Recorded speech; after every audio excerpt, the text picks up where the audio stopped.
everybody, welcome. Oh my word, so life is crazy right now, right? Well, welcome to the online version of General Chemistry 1311. First of all, I hope everybody is safe and everybody's healthy. I mean, this is truly a crazy time, and I'm really excited by all of the adaptations that we're going through. We're learning a whole lot. I know that we're all sort of helping each other. I hope you're not getting into fights in the grocery store or any of that chaos, and I hope everybody's doing really well. I'm going to try my hardest to provide the best online course I can for super short notice. So this is one of the things that I'm trying. This is how I'd like to go through lecture, is actually take an iPad and a pen, and I'm going to write while talking to you. That's the closest thing I could think of in order for us to have an online version of our class. And hey, here's a little bit of positive. Did you check out that pen? That was a Sparkle pen. There's no way I could do that on the board. So this is exciting. All right, so let's kind of work through how this is going to work and what our changes are and what's our goal for this week at least. So for many of you, we were right in the middle of trying to tackle exam 2. Excuse me. And this is crazy because I know a handful of you already took our exam 2. I know a couple of you already took it, and a whole group of you did not get the chance to take it because the testing center closed right in the beginning of our test window. So the testing center closed to me as well. I couldn't get my hands on the test until just a day or two ago. The testing center has undertaken a huge job, and what they are doing is scanning everybody's tests and sending them back to the professors as one massive document. So I just got that document. Thank you to the testing center, but it looks like just a handful of you were able to take the test. So let's tackle exam 2. What are we going to do? We have a couple of challenges. The first one is campus is completely closed. It's closed to you and to me. So turning in papers, using testing center, taking tests in class, none of that is an option. All of our testing is going to have to be remote, and we're going to have to kind of keep an eye on how we turn things in. The only option I can see right now is for y'all to scan and email to me, and that is going to get pretty overwhelming, not just for you, but for me as well. So I'm going to cap the pages that we scan and turn in and try to put as much on Blackboard as I can. In fact, I put your exam 2 on Blackboard. And that way you can take your test, you actually get immediate feedback, you get your grade right away. I've taken the same test that was your exam 2 and modified it to Blackboard, and you'll get immediate feedback, and you don't actually have to scan anything in like a take-home test and send it back to me. So let's tackle tests first, and then we'll tackle homework and lecture and everything. So our first item for our exams is that I would love for us to do it this week. All right, so we're already a couple weeks behind. We were going to take this test before spring break, and everything was closed and shut down. So I'd like for us to finish taking that test this week. Now, I feel strongly that we actually still use a cheat sheet. So what I would like you to turn in to me, I would like you to take the exam on Blackboard, and we'll talk about that in just a second. I would like you to take the exam on Blackboard, and I would like you to still write your cheat sheet. I know you've already got it, but I want to see them. I want to make sure you're writing them. So I do want you to scan and email your cheat sheet. And I would like all of these by the end of day Friday, and I put that on Blackboard as well. And that way you kind of have all week to do it. End of day Friday would be midnight or 11:59, I think, is when Blackboard will cut you off. And that way we're keeping down the volume of what you're scanning, and you're actually able to take your test and get it graded right away. Now, there are a couple of things that are a little sassy between Blackboard and me writing an exam. One of the first ones is that our Blackboard and my drawing programs are actually not compatible And it's hard because this test that we're about to take is all drawing. You know, it's not math, it's Lewis structures. It's all drawing. So what I've done is created an answer sheet for you that is from my drawing program. So when you go into Blackboard to take your test, get ready like it's a normal test. Grab your pencils, your periodic table, calculator, scratch paper, whatever you need.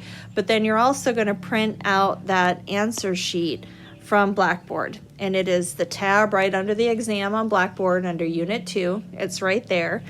And it is 5 pages of drawn structures. And then how we're going to take the test is the questions, which are from exam 2, are on Blackboard. So you're going to see a question like, please draw the structure for methane.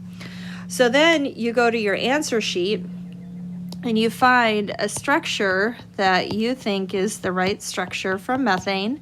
And next to it will be a number, like number 2. So we take that number 2, and this is what you enter on Blackboard. So the actual answer is a fill in the blank, and it is that number.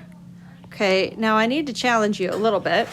So you have 5 pages of structures, and you have some right and some wrong. So you need to choose wisely, because this is not partial credit anymore. That's what sucks, is that I had to trick you somehow. So there's a bunch of structures in there. So take your time and choose wisely.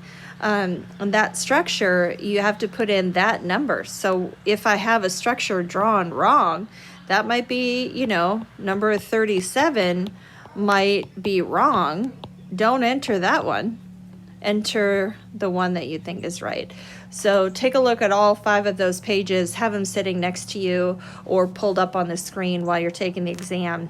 And just remember, that little voice in the back of your mind, hey, Dr. A is going to try to challenge me somehow and try to be sneaky. So I may have 3 or 4 answers that look kind of right. You want to pick the one that definitely looks right. So your exam is about 23 questions. It is the same exam from what some people have already taken. It's just slightly shorter. It seems like it has more questions because I had to take each part of each question and call it a new question on Blackboard. Almost all of it is fill in the blank where you use that number code. There are a few that you have to type in a name, and there are a few that you are typing in hybridization and geometry. So make sure you've got your cheat sheets and your tables, because I'm going from what we did in class. All of those labels and what we've done in class that should already be on your cheat sheet, that is what you're going to type in for those. Now, I recognize that this is new for you and new for me. I have never done tests on Blackboard. Like I said, I feel pretty strongly about in writing and partial credit. We're going to have to adapt to that. So I'm actually going to give you 2 tries. And I'll take the higher score, but keep in mind, Blackboard will just take the latest attempt. So if you take the first time and you get a reasonable score and you turn around and completely screw it up on the second try, the second attempt is the one that Blackboard's going to score, and I have no way of seeing the first score. So make sure on your second attempt that is your higher score. So I'm going to give you 2 tries just in case, we're getting used to the formatting. Let's say you're entering your SP2 and it doesn't recognize that you have spaces. Please don't put spaces in there. I wrote them just like we had in class. No spaces, no capitals, stuff like that. So just in case we have some issues, you have 2 tries on Blackboard. And let me know if something is just not quite making sense. All right, let's tackle. So remember, by Friday, please take your test and email me your cheat sheet. All right, so let's tackle the second thing, lecture format. So as you can see, I am writing on an iPad and recording my voice. That's the closest thing I could get to kind of what we do in lecture without, trying to take my laptop and sit it across the room and project onto my living room wall and try to give a lecture. And we all know that would be a raging disaster. I would probably end up with a camera focused on my buns, and you wouldn't be able to hear me anyway, and then you wouldn't be able to read what's on the board. And so even though this doesn't really feel like we're in class, because you're just looking at a screen. At least you can see the information. I can still write in color. Yay, let's go back to Sparkle Pen. Yay. I can still add some flair. Oh my gosh, there's more sparkle colors.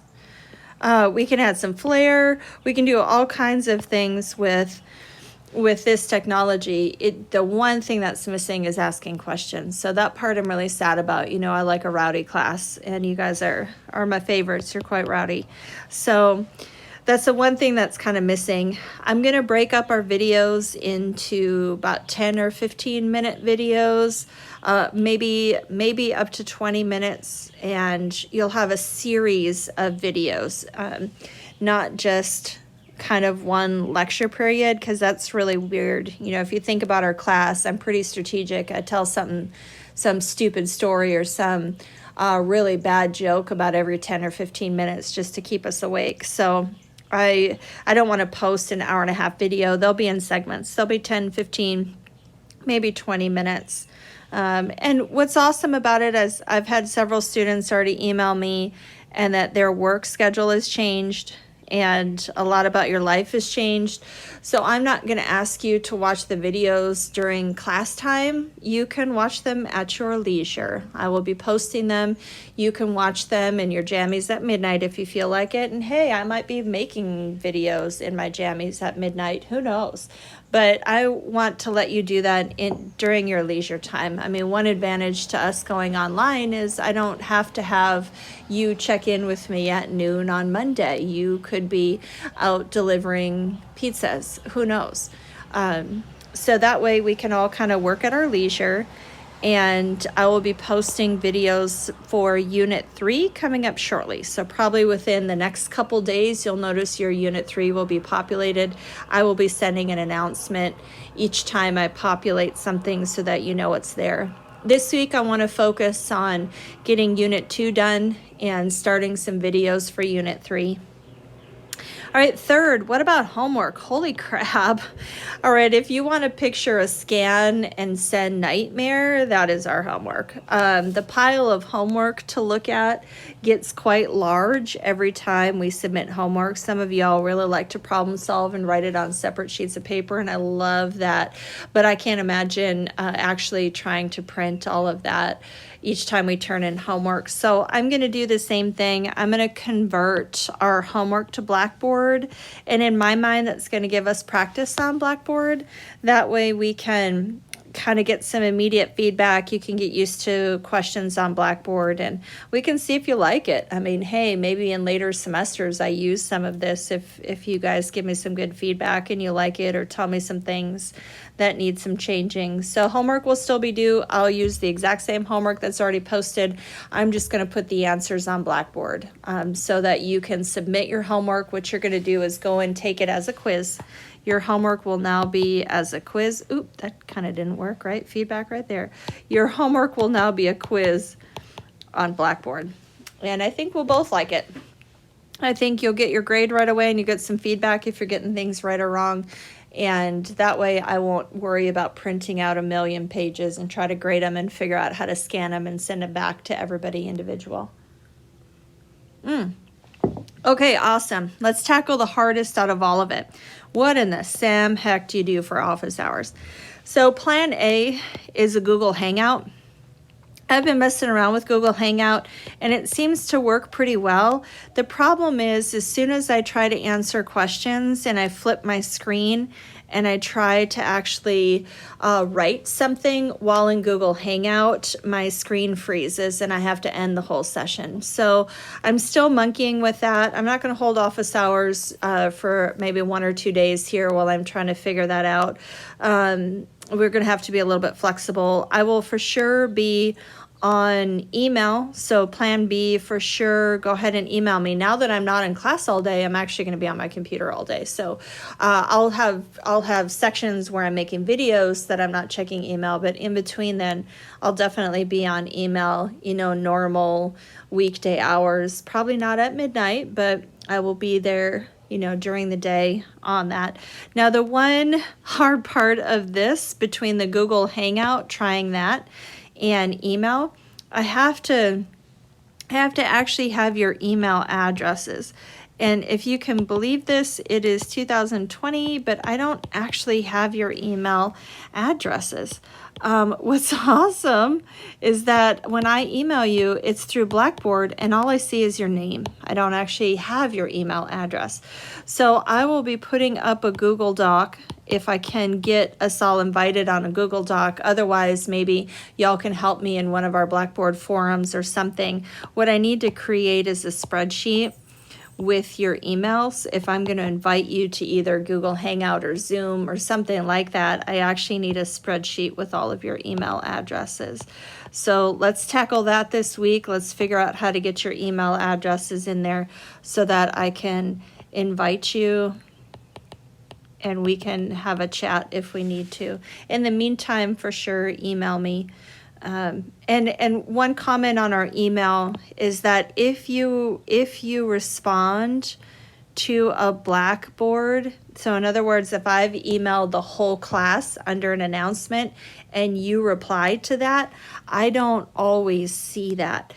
I see a whole stream of emails and I don't know to go look for your name and your email. It comes back to me as one massive stream.